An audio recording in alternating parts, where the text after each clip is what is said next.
Chandra Ardianata, tersangka penipuan modus jadi sales motor ini, ditangkap dan diserahkan korbannya ke Polrestabes Palembang. Tersangka ditangkap setelah korban menjebak tersangka. Arif Perdana yang menangkap tersangka sekaligus calon korban membeli sepeda motor Matic di salah satu dealer motor di kawasan Kecamatan Sukarami dan bertemu dengan tersangka.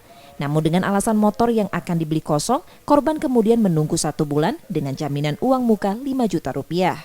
2 pekan setelah itu, tersangka kemudian meminta uang pelunasan 18.400.000 pada korban karena pesanan sudah ada. Tapi setelah korban menyetor uang, pelaku tak kunjung datang dan membuat korban curiga. Korban kemudian mengajak tersangka bertemu lalu menangkapnya.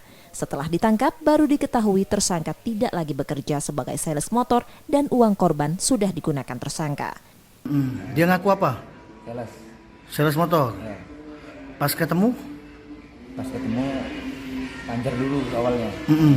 Terus dipanjar, nunggu waktu sampai hampir sebulan.